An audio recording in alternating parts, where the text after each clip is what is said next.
In the name of the Father, and of the Son, and of the Holy Spirit. Amen. Lord, we ask you to inspire our minds and heart. Give us your wisdom as we have this discourse, that all we do may begin and end in you. Through Christ our Lord. Amen. In the name of the Father, and of the Son, and of the Holy Spirit. Amen. Amen. Thank you, Lucia. Hello, Father. Hello. Paul. Hello, welcome Hello. to Slovenia. Okay, so today I'm here with Father Paulom Aremanom. He's Kenyan priest, and he was also a wonderful host for our POTA group when we came to Kenya, to Lodwar, in 2022. But otherwise, you first studied musical pedagogy, musical education, and then you went to seminary and became priest, and then you were a priest in Lodwar diocese, and you were also diocese vicar, which means that you are really closely connected to the bishop, and then you also finished your doctoral studies in development studies, right? Development studies, and now you are a priest in parish in UK, right? In Great Britain. Yeah. So, and you are now on visit in Slovenia. Yeah. Okay, that was my short presentation of you. Yes, yeah. But do you want to add something? Who are you? Well, I think basically just to point out that I am a diocesan priest from Lodo Diocese, and now in the UK, I am a missionary. So you see how a diocesan priest can be a diocesan and also a missionary in nature. So yeah, and I'm happy to be in the UK. Yes. Perfect. And maybe we can start here. Why did you decide to become a priest? Well, as a small boy and having grown up in a Catholic family, we used to go for Mass. And I remember as a child, we would imitate a priest. You know, you prepare something and then you start, it's like you're celebrating Mass as if you are a priest. But above all, we had St. Patrick's missionary priests, and my parish priest inspired me so much to really serve. I saw service in him. Then I said, I also need to serve humanity. So that is what inspired me to be a priest. Okay. Yeah. But first you studied musical education. Yes, yeah. Then what makes you become a priest at that age? Well, the faith in me and the desire in me to be a priest, I would call it a calling from God. Because, you know, when God calls, we are pulled and we follow his will. So I really admired being a priest, serving the people and telling them, the Lord be with you. Yes. So you're really happy now that you're a priest. Oh, that is the greatest gift I have. I call it priesthood is a noble gift, and I'm really happy. Yeah, that's so nice. Yeah. Okay, so back where you were in Turkana, you were a priest how long there? I was ordained a priest on the 8th of December, 2008. 2008. So last year I celebrated 16 years. 16 years of a priest. Yeah. Okay. So this year I'll be celebrating 17 years. Okay. Yeah. And how did your typical day as a priest in Turkana region in Lodwar look like? So from the morning till the evening. Yes. Every day we begin with Mass with people. But being a priest, I begin with my own prayers. I have to pray. I have my morning prayers to prepare myself to come and celebrate Mass for the people. And after celebrating Mass, because I also served as a parish priest and a vicar general, then I come for office work. And of course, typically you would have parishioners coming for help, maybe materially, spiritually, and during the day sometimes, like for example in Kenya, we have prayers with the small Christian communities, groups of people who meet. So we go there to pray with them. Some days you can have a sick call, somebody asking for a priest to anoint. Yes. Yeah, typically that would be our day. in Kenya. Yes, and when I was in Lodwar, where you were a priest, we also went to small parishes, or I don't know how they are called, outside Lodwar, which are like a lot of native people. Yes, yeah. And you had special, not mass, but how it's called, liturgy. Yes, very good.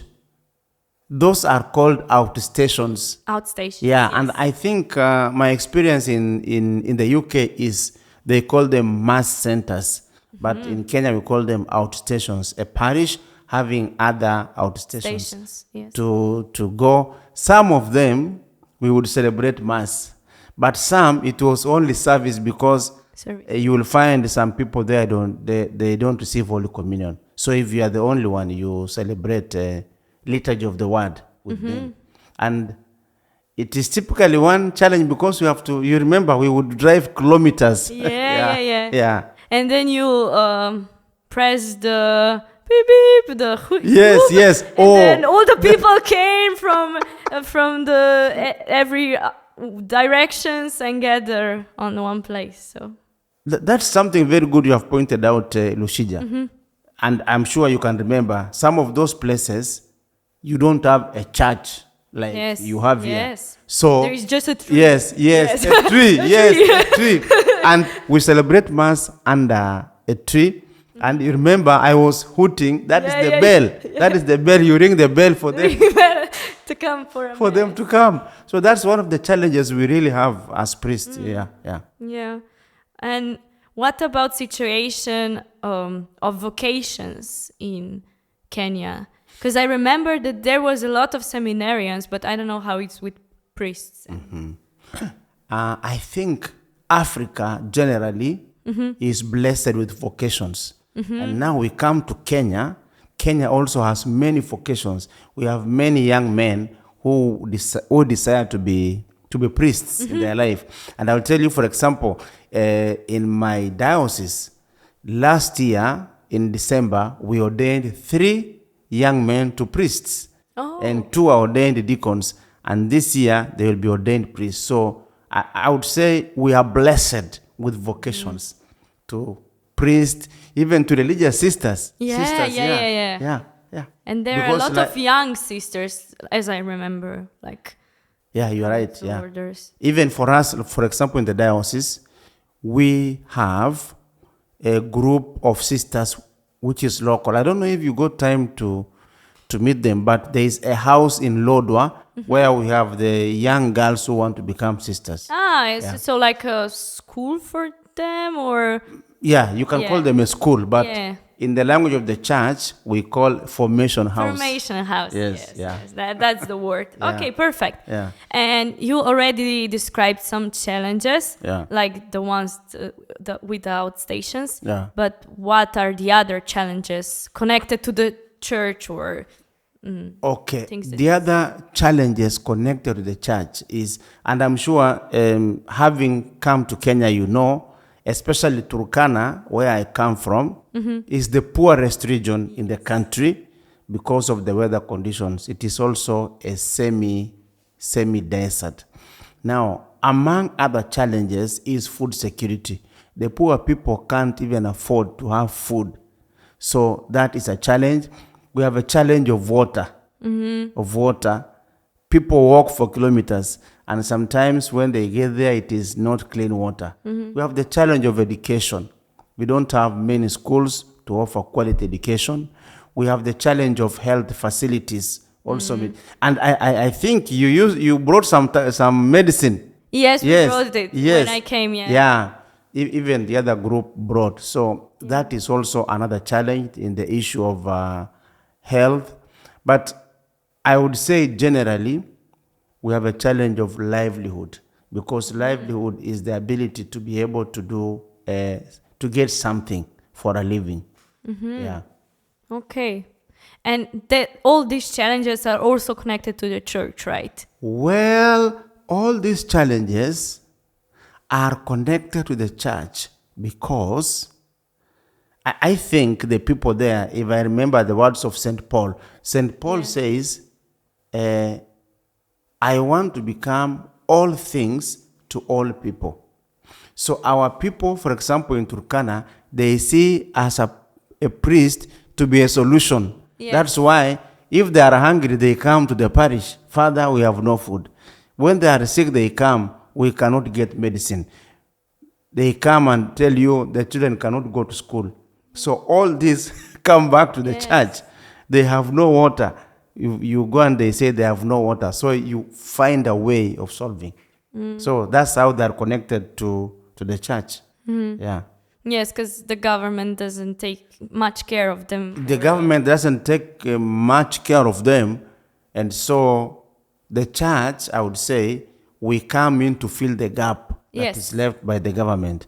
And the people of Turkana, I would proudly say, to them, their government is the Catholic Church. Yeah, because Yes. we are trying to answer all their needs, education, medical, food, all that. Yeah. And then maybe a little bit provocative question. Yes. Yeah. How then the church in Kenya is stable, or how do you get your finances if you are a priest? Because probably if the people are poor, they cannot donate as much. And how does the church stay stable? Well, I would say the church, for example, in my diocese, is running because of people of goodwill. We call them benefactors. Because for us, we depend so much on benefactors from, I would say, Europe, proudly. Yeah. People from Europe who sacrifice to help. For example, if we want to do a borehole, we make a proposal and we get some donation from Europe to do a borehole. If we want to do schools, like personally, I have been able to do 3 schools through proposal writing to a group in Spain. And whenever you come also, like last year, the group that came, the POTA group, they were able to feed the people who were affected by floods. They gave money for food. So that is how we manage, through friends like yourself, POTA, and other friends in Europe. Yeah. That's really nice. Yeah. But I have another provocative question. Yes, yeah. You studied development studies. Yeah. Are there some ways how can you be more self-sophisticated, or how to say, so less Europe depend? That's a good question, Lucia. Yes. You see, in development studies, we talk of 3 core values of development. One core value is what we can call knowledge. Knowledge. And knowledge has to do with maybe education, helping the people. Then you come to what we call self-esteem. Because of poverty, sometimes people, in quotes, lose their dignity. So we need to bring them. And then also we talk of sustainability, being able to provide. So with my studies of development studies, I have the dream of transforming that society positively. Positive transformation. And this dream can work with partnership, with collaboration. Yes, but financially on long term, I suppose that there should, like, a lot of time needs to pass that something can really, really drastically change. Or what do you think? About now you said in a long time. In long time, probably the development can't happen in, like, big changes can't happen in short time. So for example, for POTA, we are coming now in Kenya for 4 years. 4 years now, and we can probably see some impact. So I think it's more like long term. Yeah, by the way, it is long term. It is long term, Lucia. Changes cannot happen in one day. You remember there is a phrase we say, Rome was not built in a day. Yeah. So even any change will take time. It will take time, slowly by slowly, until you reach somewhere. And I am sure I will be somewhere. Yeah. Yes, sure. Yeah. So now we go, why did you decide to collaborate with us at first place? Okay, very good. Very good. I believe in collaboration, partnering, and because also any society is open to changes, is flexible, I would say. So the fact that we invited the young people from Slovenia to come to Kenya, for me, was a program of interaction, so that both the teams learn. And I think it is what I call a symbiotic relationship, such that the team from Slovenia learns something from Kenya. Yes. And the Kenyan team learns, it's like give and take. Yes. Yeah. So for me, I think that was necessary in order to be able to help the young people from Europe and Kenya to interact. To interact with each other. And what do you think that Kenyan people got from us or are getting from us? One, given my experience with you coming to visit us, the Kenyan youth are learning the spirit of community service. Yeah, because they see you as young people coming and you go out. Remember those who are accompanying you? Yes, the young to people. The center. Yes, yeah. Yes. So those people, in a way, they learn the importance of serving the community, because community service is giving back to the community. And another thing, they have also learned the value of time, because I remember you, if it is time for the sessions, we go. If it is time. So for them, they have also learned positively how to keep time and to go with the schedule. And three, what I appreciated from you is your commitment to community service, which is also a good lesson to the young people in Kenya, that it's good to commit. If you are supposed to work for 2 hours, work for 2 hours. That is commitment. Yes, yes, for sure. Yeah, yeah. Okay, that's nice things that you pointed out. Yeah. But I have another question. So, and what do you think that we can learn from Kenyan culture or Europeans? Because now you live in UK, you know our culture. Yes, yes. I think what you can borrow from our culture is the social aspect. Because, you know, in Europe, yes, they are social, but in most cases, people want to do their business. Yeah, and like in Africa, we want to be together. So I think that is one thing that you could learn to bring to Europe. Yeah.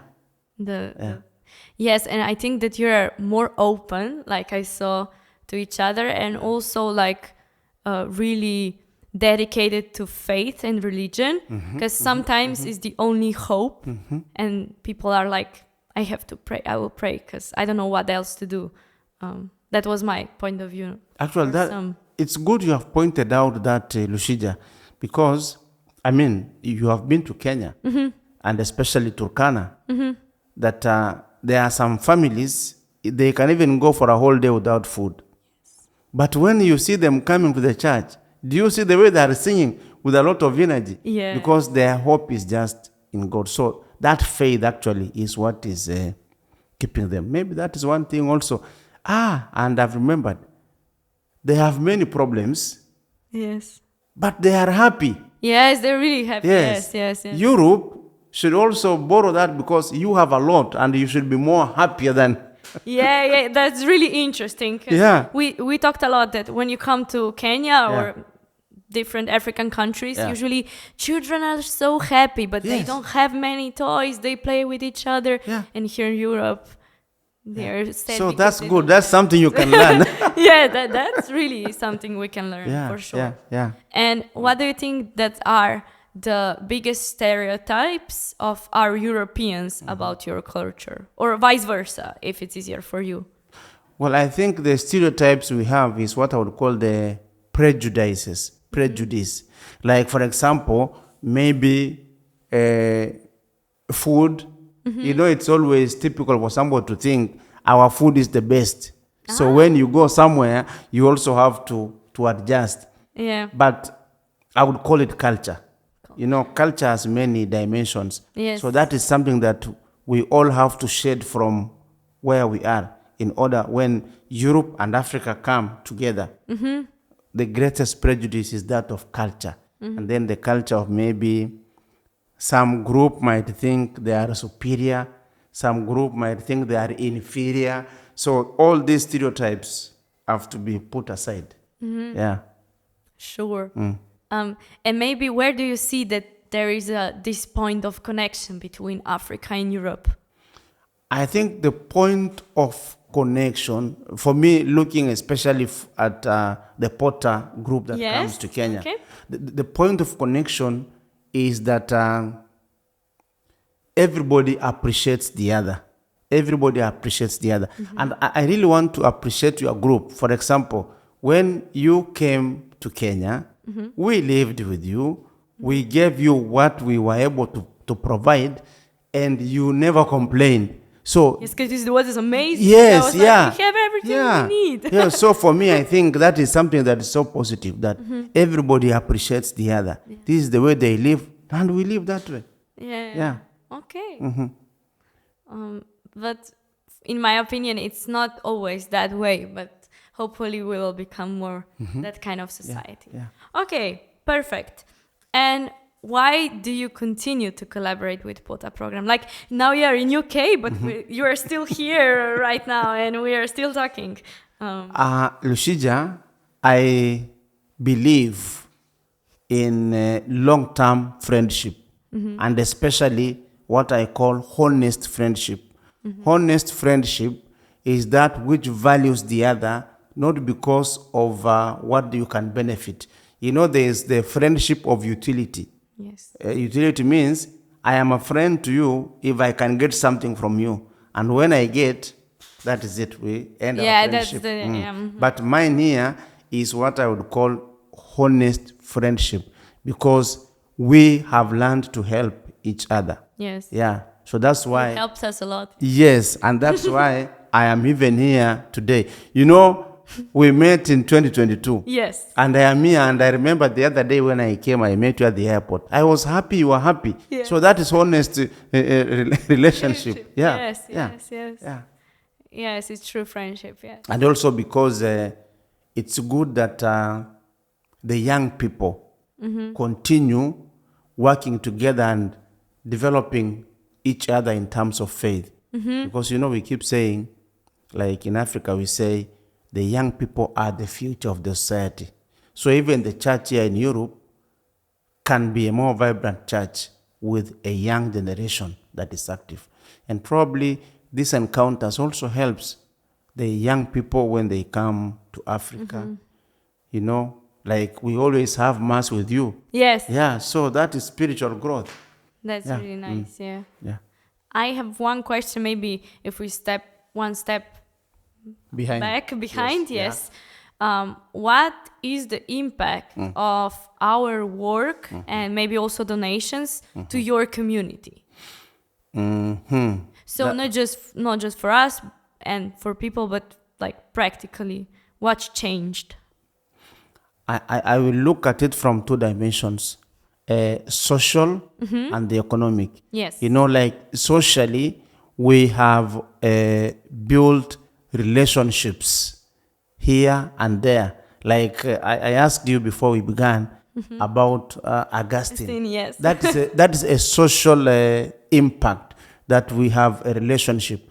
I have come here the other day because of our social interactions. Yes. And also socially, one group learns from the other, and I hope that socially the group from Europe borrows the social aspect, community aspect from Africa.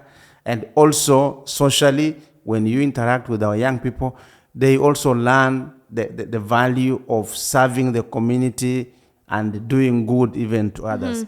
Now, from the economic point of view, I really want especially to appreciate your team of 2022 because you are currently helping a child to go to school. Yes. That is an economic empowerment. Yes. Yeah, because your sacrifices, that money pays the school fees of Gideon, and yes. it keeps going on. Then let's come back to the group of last year, the economic impact of the community. When they came, they contributed money, which was used to buy food to feed the people there. So both socially and economically, I see an impact. And also, the youth conventions, normally when we have them, Yes. they help even to change the behavior of the Really? young people in Kenya, because of the topics, Yeah, they do they topics will on talk. drugs and drug abuse, which is a big issue. I don't know if we did something on mental health. Yes, we also did that one. Yeah. So all this, for me, I would say there's an impact both socially and economically. Yeah. Okay, and what is your vision to change Turkana, like to development Turkana region? I know you are just one person, but what is your vision? What do you want to do there? My vision, Lucija, as an individual, I am a believer of what we call empowering the human capital. Human capital is the people, and how do we empower them? Through education. And education is not just a classroom teaching, but even knowledge giving them. So that's why I have a feeling that if we have to help our people, we empower them in terms of educating them, training them. And one thing I am dreaming to have is even establishing an education fund. You see, like the case of Gideon, after primary, he will need to get school fees to go to secondary, like that. So if we are able to establish something like that, an education fund, then also skill training. Yes. Because you don't need to get all the degrees to live, but if there's a skill you have, you develop. And this we can do through the youth ministry, the youth here and the youth in Kenya. The POTA program, I have had a vision that POTA program here is gonna bring a change. Yes. Yeah, it can. So skill training, and education of the people, because once they get that, then other things will come. If we empower them in terms of information, then with the skill they have, they can be able to make a living. And that is now economic empowerment. Maybe somebody has been empowered with this skill, they make something and they have an income. Maybe at some point they have enough income to support the others from the same region. And then the circle is... That's right. Actually, when they have the income, then they will be able to support the others. That is now giving back to the community. Community. You see, Community service. Community Here we go. Perfect. But now you're in really interesting position. You're now a priest in UK. You are a missionary. Yes. So, how do you see missions in Europe? For me, I think Europe now needs missionaries. And let's go back to my philosophy of giving back. Africa benefited from missionaries from Europe. Yes. And we became Christians, we became priests. Now we are giving back. When I'm in the UK, it's like I'm giving back to those who gave us help. So you see, giving back. And I think our presence, especially in the UK, is gonna help in building the missions, because we need to continue the mission of Christ, the mission of salvation. And that mission is founded on the commandment of love. And when, again, the kind of program that POTA does is concrete example of living the love of God. So we need to develop missions. Yes. Yeah. And how do you see us, like, spiritually, and how do you see our faith, maybe in general? How do you see people's faith in UK, for example? So you're there. Well, in the UK and Europe, I am seeing the danger of secularization, science swallowing faith. Because even when you talk to a young person, they say science is the answer. So that's why we now also need to empower them with the science of God, which is faith in yeah. in itself. So that is my only fear, the issue of secularization, science taking over many things. And if we don't take care, then we shall have many people who will say, I don't believe in God. I am agnostic.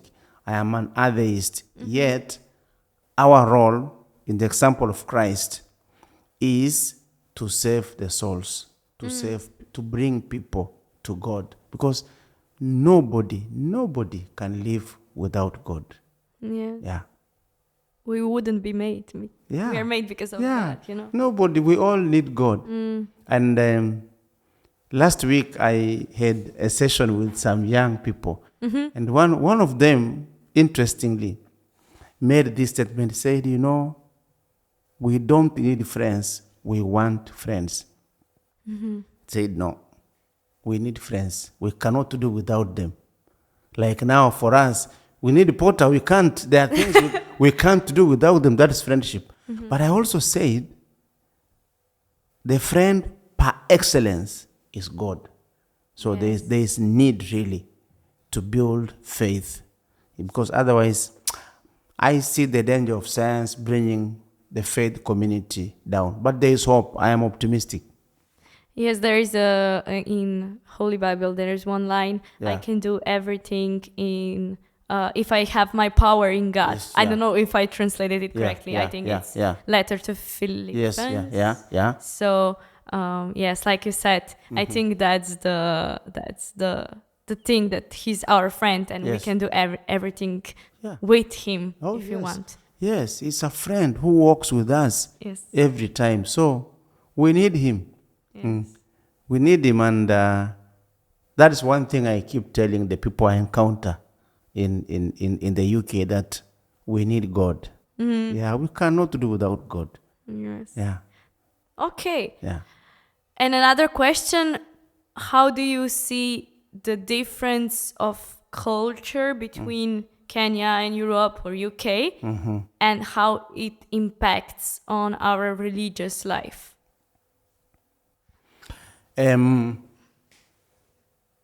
Culture and religion are related. Yes. Some people say culture and religion are like a container and content. You see what I mean? Yes, I know. This glass is the container. Yes. And the water there is the content. So the two really need each other. But the culture that we need to develop is the culture of love. And love of God, not love only of neighbor. I will tell you why.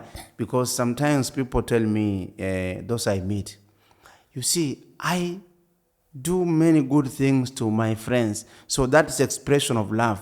I give money somewhere to a charity, I do this, but I don't go to church. So there is something missing, because you have to love God. I mean, you have to love your neighbor and also to love God. So I think, especially the culture of science and the culture of religion, I would just put it that way.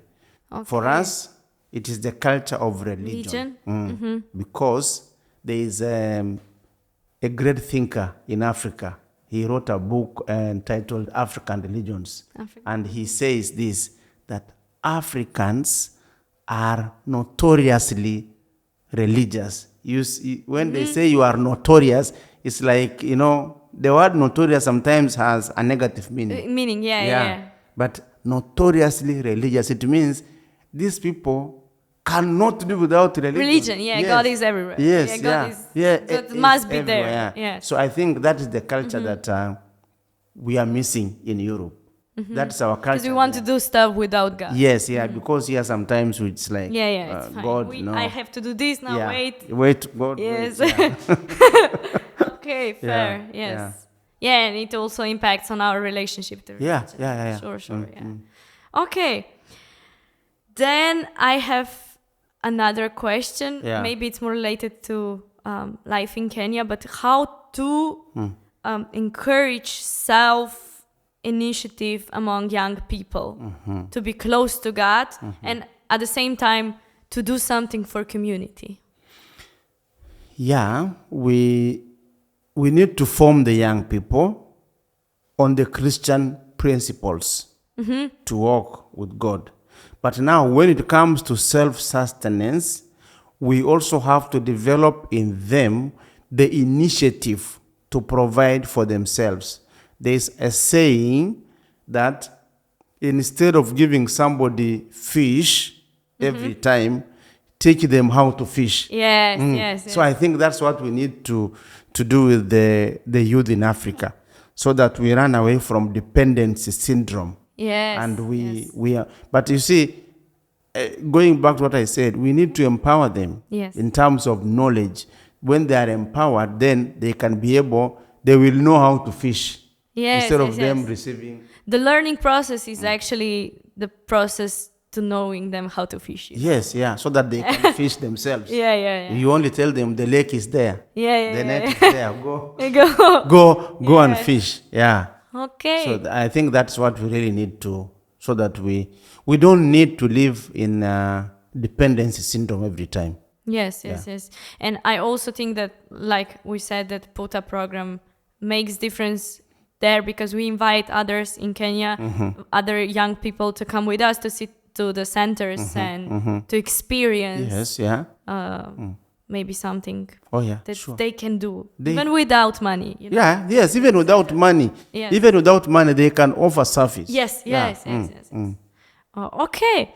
I think we're running out of time, because there is no time on the clock. So maybe you think, what do you want to share with other young people, like a motivational speech, if they're deciding about maybe volunteering? Yes, volunteering. Missions. Yes. Good. I think, first of all, I have to appreciate Lucija and the group that has been coming to Kenya.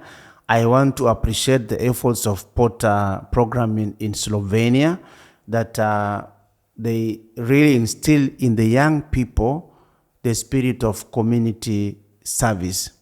And in that way, because I believe service to humanity is service to God, it leads us there.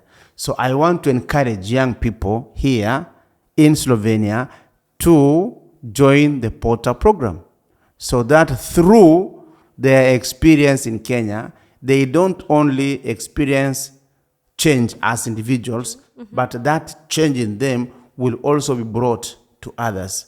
So I want to really appreciate POTA for the efforts they have been doing, but now appeal to the young people in Slovenia. Please come and join this program and transform the lives of many people. Yes. Oh, that's so nice. Nice to hear. Yeah. Just do it. That's a Nike logo. Come for that. And that's join. How we're finished for today's conversation. Yeah. I think that's it. Do you want to tell anything else? Good. Thank you so much, Lucija, for this experience. Yes. And by the way, I really want to appreciate again what you are doing for this boy, Gideon. Yes. And I want to impart blessings upon you. Thank you. Because I know you are sacrificing. It is not because you have much, but because of the sacrificial love you have made a difference in the life of Gideon. Thank you so much. And we hope many other young people will make also sacrifices, because sacrificing is not just money, even time, even for people to come to Kenya, that's enough sacrifice. So thank you so much for the program. Yes. And welcome to this program. Thank you for listening and watching us. Bye. Thank you for bye. Ciao. Ciao. Ciao. Ciao. Okay.